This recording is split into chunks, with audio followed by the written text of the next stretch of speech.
주님을 오늘도 받고 거룩한 주의 날에 예배 자리에 오신 여러분에게 성령의 충만한 은혜가 함께 하시기를 주의 이름으로 축복합니다. 50여 년 전에 만들어진 빠삐용이라는 영화가 있습니다. 두 죄수가 이렇게 감옥에 갇혀서 계속해서 탈옥을 시도하고 결국 빠삐용이라는 이 죄수는 탈옥에 성공해서 이제 세상으로 나아가는 일인데, 우리 이 사진 한번 보여주실까요? 40년이 넘어 지난 겁니다. 빠삐용이라는 사람이 사실 살인죄 누명을 쓰고 이제 갇히게 되는 건데, 자기를 감옥에 가둔 그 검사에 대한 복수심, 그래서 내가 반드시 탈출해서 그 검사를 내가 어떻게 하겠다, 그런 보복 심리가 있고, 그래서 계속 탈출을 해요. 탈출 성공해요. 다시 붙잡혀 와서 더 독방 신세를 오래 지게 되고, 또 탈출해서 수도원으로 숨었는데 수도원 원장에게 배신을 당해서 또 잡혀들어가고 또 5년 동안 독방에 있게 되고, 결국은 대서양 한가운데 있는 무인도 악마의 섬에 갇혀서 헤어나올 수 없는 상황이 돼요. 그런데 이제 마지막 그 빨간 글씨 옆에 보시면 이렇게 안고 있는 게 있죠. 자기랑 같이 늘 탈출을 시도했던 그 죄수인데, 이 빠삐용은 탈출을 하고요, 이 사람은 탈출을 못하고 그냥 남아요. 거기에 이렇게 높은 언덕에서 뛰어내려서 뭡니까, 이 멍석 같은 거 이렇게 이거 타고 이제 탈출을 하는 과정, 이 마지막 장면이 되게 압권인 것 같아요. 근데 이 빠삐용 영화가 벌써 오래된 영화고 우리의 어떤 추억 속에 남아있는 영화이지만, 이 장면을 제가 드리는 것은 악마의 섬이고 누구도 탈출할 수 없는 그 섬이지만, 이분이 계속해서 탈출에 대한, 탈옥에 대한 희망을 가지고 있고, 희망의 끈을 놓지 않으면서 결국은 탈출에 성공하게 된다는 것이죠. 그래서 큰 가마니 같은 거, 코코넛 껍데기 같은 거를 가지고 이렇게 보트를 만들어서 탈출을 하게 됩니다. 한 사람의 실화를 배경으로 만든 영화이지요. 중요한 것은 내가 어떤 상황 가운데 있어도, 아무리 절망의 상황 속에 있어도 내가 끝까지 놓치지 말아야 되는 것은 희망의 끈인 것 같아요. 그래서 이분은 결국 자유를 얻게 됩니다. 특별히 오늘 우리가 믿음의 사람들이라면 우리에게 참 자유를 주시는 분, 우리에게 참으로 해방을 주시는 그분이 바로 우리 하나님이라는 점에서, 하나님을 아버지로 모시고 있는 믿음의 사람들로서 우리가 끝까지 놓치지 말아야 되는 것은 소망이요, 희망이다, 이렇게 말씀드릴 수가 있습니다. 그래서 희망은 믿음의 양식이다, 이렇게 말씀드릴 수가 있겠습니다. 오늘 본문의 말씀 보게 되면 어쩌면 고통의 현장이요, 절망의 현장임에도 불구하고 신락 같은 희망을 품고 살아가는 사람들의 이야기가 기록되어 있습니다. 1절 보니까 이렇게 됐습니다. 그 후에 유대인의 명절이 되어 예수께서 예루살렘에 올라가시니라. 예수님도 당시에 명절을 지키기 위해서 예루살렘을 방문하신 겁니다. 예루살렘에 있는 양문 곁에 히브리 말로 베데스다라는 곳이 있는데, 거기 행각 5이 있고 그 안에 많은 병자, 맹인, 다리 저는 사람, 혈기 많은 사람들이 누워 물의 움직임을 기다리니, 물의 움직임을 기다린다는 것은 뭔가 그들에게 소망이 있고 희망이 있다는 이야기입니다. 이는 4절, 천사가 가끔 못에 내려와 물을 움직이게 하는데 움직인 후에 먼저 들어가는 자는 어떤 병에 걸렸든지 낫게 되밀어라. 예루살렘 성벽을 쌓고 이렇게 동서남북으로 문을 내요. 문을 내고 그 다음에 이제 쪽문들을 몇 개를 내는데, 그 쪽문 중에 하나가 양문입니다. 이 양문은 성전에서 제사를 드릴 때 쓸 양, 염소, 비둘기 이런 짐승들을 드리고 또 짐승들을 밖으로 빼고 이런 문이에요. 쪽문이죠, 일종의. 그 양문 곁에 베데스다라고 하는 연못이 있는데, 연못 주변에 5개 행각이 있었다 그랬어요. 그런데 그 연못이 간헐천이라 가끔씩 연천이 튀어오르는 것처럼 물이 튀어오르는데, 전설은 뭐예요? 천사가 그곳에 와서 물을 튀어오르게 하고, 그때 물이 튀어오르는 그 시간에 누구라도 가장 먼저 들어가는 사람은 어떤 병에 걸렸든지 낫는다라고 하는 그 전설이 있는 거예요. 아마 누군가가 그곳에 들어가서 낫겠죠. 우리 일동에 좋은 온천이 있습니다. 온천도 2가지가 있다고 해요. 치료를 위한 온천이 있고요, 또 어떤 곳은 피부 미용에 좋은 온천이 있대요. 일동에 있는 온천은 치료용이라고 합니다. 유황온천이죠. 이제 우리나라는 그렇게 별로 없지만 일본에 가면 온천들이 워낙 많으니까 그런 아마 분류가 되어 있는 것 같습니다. 그래서 몸 아프신 분들 일동 온천에 가셔서 몸이 많이 좋아졌다는 얘기를 제가 종종 듣습니다. 뭐 어깨를 이렇게 해가지고 어깨가 나았다, 뭐 이렇게 피부가 좋아졌다, 뭐 그런 분들이 계시죠. 예전에 그런 것 같아요. 우리가 보통 아이를 낳지 못하는 분들이 산에 있는 좀 이상하게 생긴 바위 앞에 가가지고 손을 빌고 어떻게 했는데 아이를 낳았어요. 그럼 이제 뭐가 돼요? 전설이 됩니다. 이 바위 밑에 가서 손을 빌면 아기를 낳는데, 그러니까 이제 아기를 못 낳는 사람들이 그곳에 가서 손을 비고 거기다 제사를 드리고 이렇게 되는 거예요. 그게 뭐예요? 오늘 베데스다에 있는 이 모습이라 이 말입니다.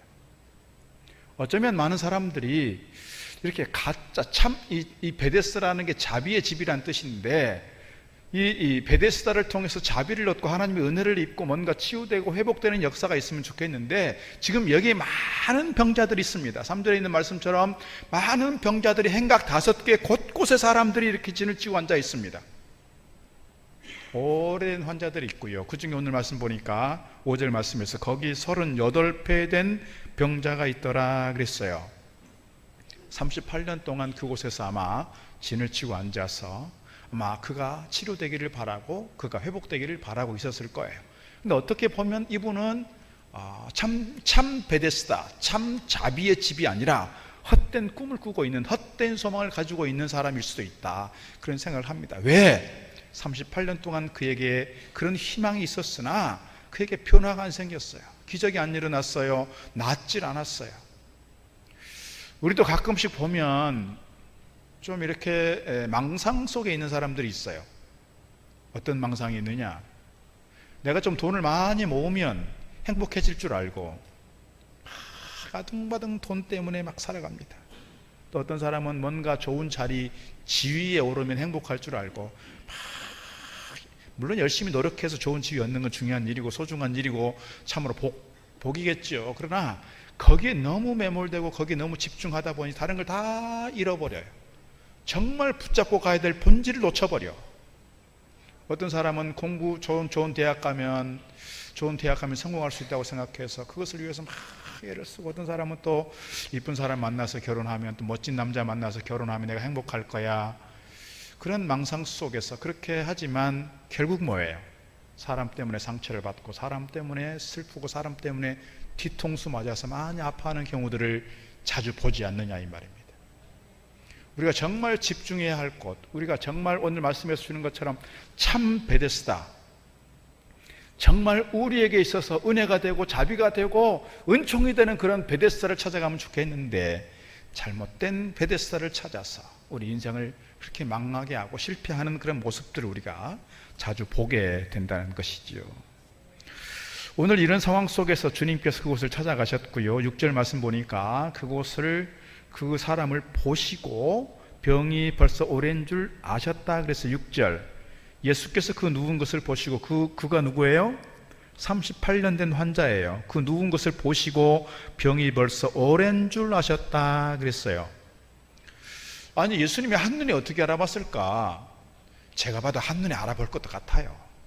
여러분, 38년 동안 그분이 돌봄을 받지 못하고 케어받지 못한 상황 속에서 그분의 행색이 어땠을까요? 상상이 되시나요? 처음에는 이 가족들이, 부모가,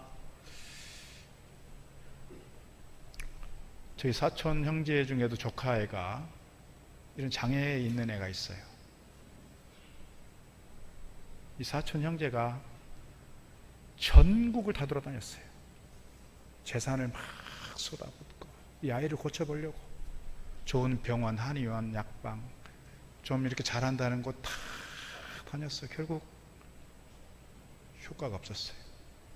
아마도 이 38년 된 환자가, 그의 부모가, 형제가 그랬을 거예요. 처음에는 막 낫게 하려고, 처음에는 고쳐보겠다고 전국을 다니면서 약을 쓰고 의원을 찾아가고 했을 거예요. 그러다가 아무 차도가 없고 효과가 없으니 지쳤어요. 여러분, 김병의 효자 없다고 아마도 다 포기했을 것 같아요. 그리고 그 사람들이 많이 몰려있는 그곳 베데스다 옆에 자리 하나 차지하고 그곳에 갖다 놨을 것 같아요.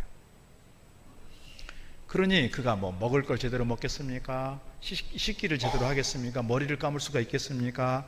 그 옷을 제대로 갈아입을 수 있겠습니까? 대소변 처리를 제대로 하겠습니까? 그러니까 그 행색을 봐도 벌써 오랜 줄 알았을 것 같아요. 그런데 주님께서 어떤 분이세요? 주님은 하나님이시잖아요. 하나님의 아들이시잖아요. 신적 능력이 있으신 분이니 첫눈에 봐도 이분이 오래됐다는 걸 아시는 거예요. 그런데 주님께서 그분만 아시는 것이 아니라 오늘 우리도 주님께서 알고 계신다는 거예요. 시편 139편에서 이렇게 말씀합니다. 여호와여 주께서 나를 살펴보셨으므로 나를 아시나이다.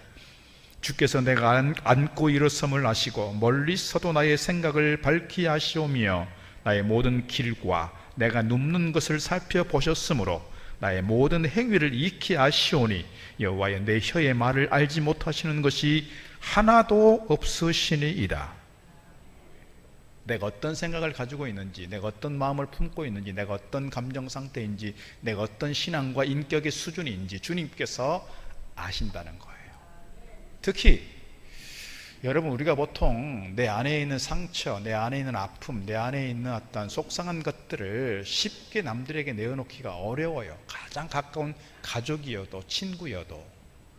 그러나 그 마음을 잘 아시는 분 누구시다? 우리 주님이시다. 여러분, 목사가 여러분의 사정을 어찌 다 알겠습니까? 많은 목사는 여러분을 몰라도 우리 하나님은 여러분을 다 아신다는 거예요. 내 배우자가 내 속 다 몰라요. 그럼에도 불구하고 주님께서 여러분을 아시는 줄 믿습니다. 왜요? 주님은 신이시니까요. 그 주님께서 여러분을 다 아시고 여러분의 아픔과 여러분의 속상한 마음과 여러분의 고통을 다 아시는 우리 하나님이신 줄 믿습니다. 중요한 건 이런 고통의 현장, 이런 절망의 현장에 주님께서 찾아오신다는 거예요. 앞서 말씀드린 것처럼 가장 냄새나고 가장 어떻게 보면 이렇게 지저분하고 이렇게 오염된 곳이 또 있을까요? 지금은 그래도 사회적 시스템이 조금 돼 있어서 노숙인들이라든지 이렇게 관리를 해요. 정부에서나 또는 종교단체에서나 관리를 하잖아요. 청량리에 가면은 그래도 다일공동체 같은 데서 이렇게 바퍼한다고요. 서울역에도 바퍼하시는 교회가 있고 기관들이 있어요. 영등포에도 가면 있고요.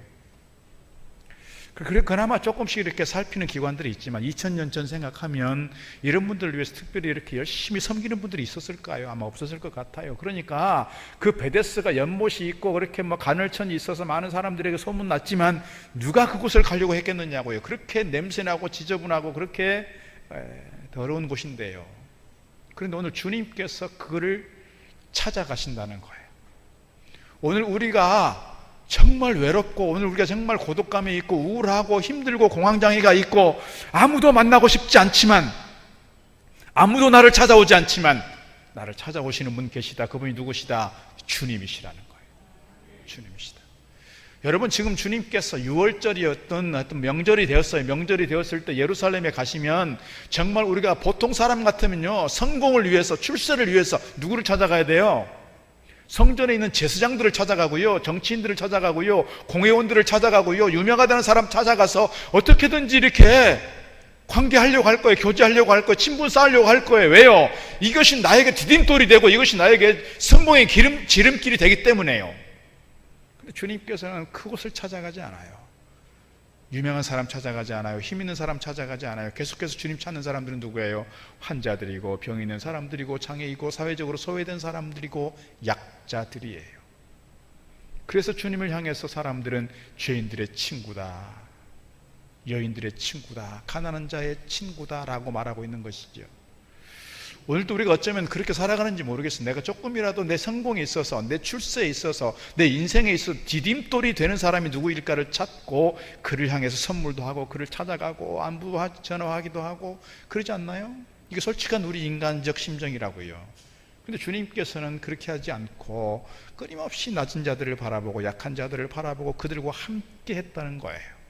함께 했다. 오늘 우리가 어디를 바라보고 가야 되는지, 우리가 어떤 삶을 살아야 하는지 우리에게 잘 가르쳐 주는 것 같습니다. 상처 입은 치유자로 잘 알려진 헨리 나우엔이 있습니다. 이분이 예일대 교수를 하다가 하버드 교수가 됐습니다. 그러니까 세계적으로 많은 사람들이 그에게 가르침을 받고자 찾아왔고 그의 강의를 들으려고 합니다. 많은 사람들에게 존경받는 사람이 됐습니다. 그런데 그가 어느 날 라로시 공동체, 라로시 데이브레이크라고 하는 공동체에 가요. 이분은 정신지체 아들이 모여있는 공동체예요. 신체 장애가 아니라 정신지체이다 보니, 제가 언젠가 말씀을 드렸죠. 너 누구냐? 저 하버드 교수인데요. 하버드가 뭐야? 이렇게 말했던 그 동네. 하버드 교수가 뭔지 모르고, 하버드 대학이 어떤 데인지 모르고, 교수가 뭔지를 모르는 그분들과 함께 10년 동안 그렇게 생활하시다가 천국 가십니다. 많은 사람들이 질문했습니다. 아니, 왜 그 잘 나가던 교수직을 버리고 그렇게 당신 누군지 알아주지도 못하는 그 사람들과 함께 하느냐고. 이분이 답하지 않았어요. 대신에 책으로 답을 기록했습니다. 그 책의 이름이 예수님의 이름으로입니다. 우리나라에도 번역이 되어 있고요. 그분의 저서가 한 30여 권 될 것 같아요. 두란노이스로 번역이 됐죠. 예수의 이름으로라고 하는 이 책에서 그가 그에 대한 답을 하고 있습니다. 그가 왜 교수직을 버리고 라로시라고 하는 정신지체 공동체에서 섬김이로 살게 됐는가. 이렇게 말합니다. 나는 지금까지 성공을 향한 오르막길만 달려왔습니다. 그 오르막길에는 예수님이 보이지 않았습니다. 그렇죠. 성공을 위해서 오르막길을 열심히 달려왔다고요. 그래 교수가 됐고요. 세계적으로 유명한 사람이 됐어요. 최고 영성가라고 칭호를 받게 됐어요. 그런데 그 오르막길에는 예수님이 보이지 않았습니다. 이제 라로시 공동체 안에서 내가 내리막길을 가고 있는데, 이 내리막길에서 나는 매일 주님을 만나고 있습니다. 특히 라로시 정신지체 장애인들을 도우면서 말입니다. 이분이 오르막길을 가면서 성공을 향해서 뭔가 출세를 위해서 더 좋은 지위와 명예를 얻기 위해서 열심히 살아갈 때 주님이 없었습니다. 주님이 함께하지 않았습니다. 주님을 뵐 수가 없었습니다. 그러나 그거 다 내려놓고 라로시 공동체에서 내가 내리막길을 가고 있을 때, 내가 낮아진 그 자리에서 이분은 매일매일 주님을 만나고 있다고 이렇게 고백하고 있습니다. 오늘 우리가 무엇을 향해 가고 있는지를 우리에게 잘 가르쳐 주는 것 같습니다. 오늘 본문으로 다시 돌아가면 6절 말씀에서 이렇게 기록합니다. 예수께서 그 누운 것을 보시고 병이 벌써 오랜 줄 아시고 이르시되 네가 낫고자 하느냐. 여러분, 38년 된 그 환자에게 네가 낫고 싶으냐? 라고 물으세요. 이거 좀 상식적이지 않지 않나요? 아니, 당연한 질문을 왜 하고 있습니까? 아니, 이렇게 걷지도 못하고 일어나지도 못하고 이렇게 꼼짝 못하고 38년을 지내왔는데 당연히 낫고 싶지. 그러면 반대로 물을 수 있어요. 왜 주님께서 이렇게 당연한 질문을 이에게 했을까요? 물론 이 38년 된 환자는 뭐라고 답을 해요? 예수님이 누군지는 아직 모르는 거죠. 예수님이 누군지는 모르는 상태에서, 아니, 내가 낫고 싶어요 이렇게 말하는 게 아니고 뭐라고요?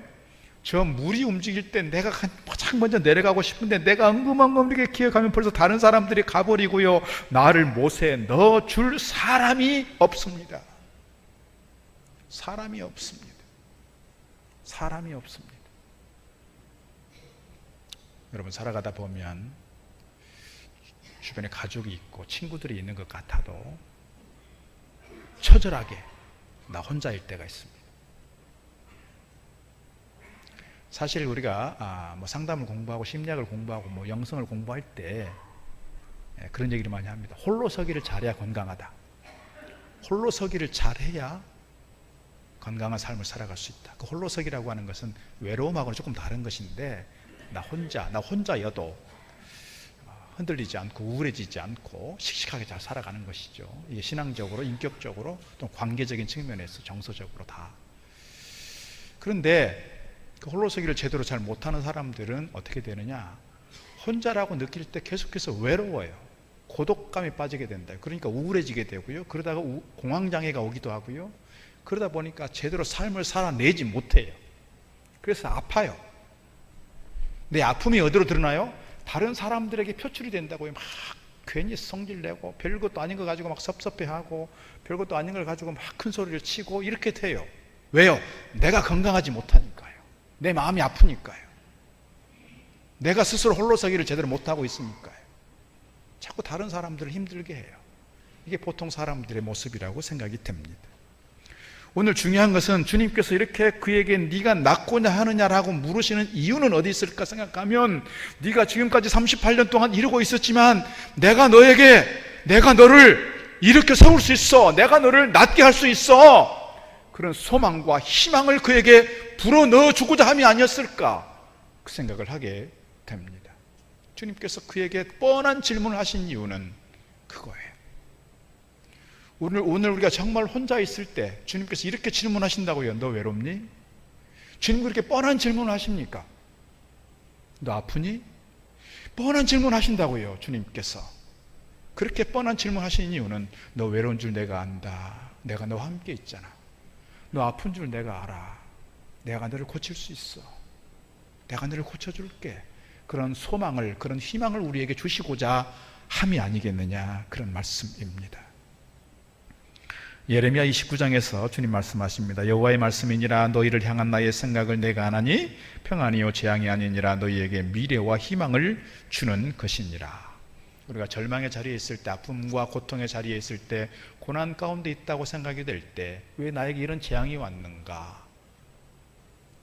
제가 거듭 말씀을 드리지만 우리의 고난의 자리가 있을 때, 고난이 우리에게 유익이 되기 위해서는 하나님께서 왜 나를 이 고난의 자리로 내려보내시는가를 좀 묻고 영적으로 깨달을 수 있으면 좋겠어요. 특별히 내가 이렇게 낮은 자리로 가야 할 때, 내가 나를 겸손케 하시는구나, 나를 낮추시는구나, 내가 주님을 만나야 될 때구나 라는 걸 좀 영적으로 깨달아지면 좋겠고요. 그러면서 주님께서 나를 향한 생각이 무엇인지를 좀 찾으면 좋겠어요. 그런데 오늘 예레미야를 통해 주신 말씀은 뭐예요? 이스라엘 백성들 그렇게 고통 중에 있을 때 내가 너희를 향한 생각은 너희가 지금 당하고 있는 고난과 재앙이 아니라 너희들로 하여금 평안을 얻도록 하기 위함이야. 그리고 오늘만 바라보지 않고 어떻게 미래를 바라보고 내일을 바라보는 희망을 얻도록 하기 위함이야, 이런 얘기예요. 오늘 우리가 고난의 자리에 있을 때, 절망의 자리에 있을 때, 고통의 현장에 있을 때 이 현장만 바라보면서 이곳에 집중하고 이곳에 매몰되어 쓰러져 버리는 것이 아니라 이 너머에 있는 하나님의 생각이 무엇인지, 이 너머를 향한 하나님의 계획은 무엇인지를 우리가 자꾸 찾고 물으면 좋겠습니다. 그래서 이것 때문에 계속해서 아파하고 괴로워하고 탄식하고 있는 것이 아니라 하나님께서 나에게 주시는 참 소망이 무엇인지를, 그래서 미래에 대한 희망을 품고 달려가는 믿음의 승리자들 다 되기를 주의 이름으로 축복합니다. 우리나라에도 그랬습니다. 우리가 일제강점기, 광복절 지난 지 얼마 되지 않았지만 일제강점기 시절에 선교사님들이 우리나라에 복음을 전하면서 복음만 전하는 것이 아니라 독립운동에도 많이 참여했다고요. 도왔고요. 그래서 독립운동을 도왔던 많은 선교사님들이 특별히 일제 만렵에 추방당했다고요. 일제시대가 했던 못된 짓이 있어요. 성경책을 뺏어가지고요, 출애굽기 다 잘라서 버리고 나머지 줬다고요. 그리고요, 다니엘서 같은 거 못 읽게 했고요.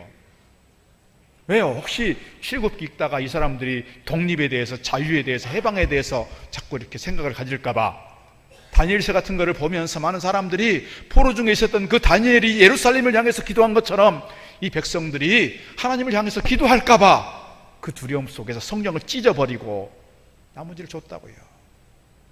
그런 상황 속에서 그럼에도 불구하고 많은 선교사님들이 우리 대한민국의 독립을 위해서 그렇게 후원했고 기도했어요. 6.25 한국전쟁을 통해서 온 백성들이 그렇게 황폐화되었을 때 하나님께 무릎 꿇어 기도했어요. 그리고 하나님께서 우리 민족을 사랑하셔서 오늘까지 오게 하셨고요, 세계 10대 경제대국이 됐어요. 열방을 향해서 이렇게 복음을 들고 나아가는 선교 강국이 됐어요. 오늘 있기까지 많은 믿음의 선조들이 정말 그때 당시는 나무바닥이었잖아요. 나무바닥에 다 페이도록 무릎 꿇어서 기도했고요, 밤새도록 그렇게 기도하면서 하나님의 은혜를 구했을 때 우리나라에 이렇게 절망이 아니라 희망을 주셨고 그 소망 가운데 달려오게 되어서 오늘의 대한민국이 주어진 줄로 믿습니다. 이 하나님의 은혜를 늘 기억할 수 있으면 좋겠습니다. 오늘 말씀 8절 말씀 보니까 이렇게 되어 있습니다. 예수께서 이르시되 일어나 네 자리를 들고 걸어가라 그랬어요. 여러분, 이 38년 된 환자의 입장을 한번 생각해 보세요. 이 38년 된 환자의 입장에서 나도 잘 모르는 사람이 나에게 지금 38년 동안 꼼짝 못하고 앉아있는 그를 향해서 일어나 걸으라 이렇게 얘기를 한다면 여러분의 반응 어떨까요? 요즘 젊은 애들대로 이 미친 이런 말 아닐까요? 아니 38년 동안 꼼짝 않고 이렇게 누워 있었는데요, 일어나 걸으래요. 일어나 걸으래요. 사실 주님께서 네가 낳고 싶으냐 할 때 낳고 싶다는 말을 한 것도 아니고요, 앞서 말씀드린 것처럼 나를 못에 넣어줄 사람이 없습니다. 그렇게 탄식하고 있는 그에 대해서 일방적으로 은혜를 베푸는 것이죠. 은혜를 베풀었어요. 그의 어떤 조건을 바라보는 것이 아니라 그의 믿음을 바라보는 것도 아니었고요, 사실은 그에게 일방적으로 은혜를 베푼 거였어요. 여러분, 그 베데스다 연못가에 수많은 환자들이 있을 때 사실은 이 한 사람을 주님께서 주목하셨고요, 그 사람에게 일방적으로 은혜를 주셨어요. 우리가 이 구원의 은혜를 생각해 보면 전적인 은혜라는 걸 우리가 알 수 있잖아요. 세상에 많은 사람들이 있지만 오늘 우리를 하나님께서 특별히 택하셔서 오늘 우리로 하여금 구원 어떻게 하셨고요, 하나님 거룩한 자녀가 되게 하셨고요, 천국 백성 되게 하셨다고요. 그래서 에베소서에 하시는 말씀은 뭐예요? 우리가 물론 내 의지로 믿음을 고백하고 내가 세례 받을 때 이 세례 문답 속에서 내가 예수를 믿습니다 확실히 고백했고 내가 내 발로 이렇게 교회에 나왔잖아요. 그래서 구원받은 거죠. 이렇게 말할 수 있지만 성경은 철저하게 나의 공로를 무시하는 거예요. 내가 예수를 주로 고백한 것조차도 내 의지로 된 것이 아니라 뭐로 된 거다? 나에게 이미 성령께서 임재하셨고 성령께서 내 마음을 감동하셔서 내 입술을 열어 주님을 주님이라고 고백하게 했다 하는 점에서 내가 구원받는 데 있어서 아무 공로 없다. 구원은 전적인 주님의 은혜다, 선물이다. 오늘 이 38년 된 환자가 그렇잖아요. 전적인 은혜였다고, 주님께로부터 받은 은혜예요. 다른 사람들이 볼 때는 왜 우리는 안 고쳐주느냐고 그렇게 얘기할 수 있을 거예요. 그러나 주님께서는 이 한 사람에게만 은혜를 베풀어요. 오늘 우리가 그렇게 은혜를 입고 온 줄로 믿습니다. 또 주님께서는 이 사람이 낫고 싶다는 말을 하지는 않았지만 그에 대하여 일방적으로 일어나 걸으라 그랬어요. 그때 놀라운 기적이 일어나. 어떤 기적이 일어나요? 이 사람이요 일어난다고요. 앞서 말씀드린 것처럼 이 미친 하고 반응을 했더라면 기적은 없어요. 주님께서 많은 환자들을 고치고 치료하시고 기적을 일으키실 때 너의 믿음이 너를 구원했다라고 하는 말씀들을 자주 하시는 거예요. 왜요? 주님께서 지금 도저히 일어날 수 없는, 있을 수 없는 일을 말씀하실 때 그 말씀에 대하여, 명령에 대하여 순종하고 믿음으로 반응했을 때 기적이 나타나고 치료가 일어났다고요. 이 사람이 만약에 일어나지 않고 가만히 그냥 있었어 이러고 봤었다면 기적은 없다니까요.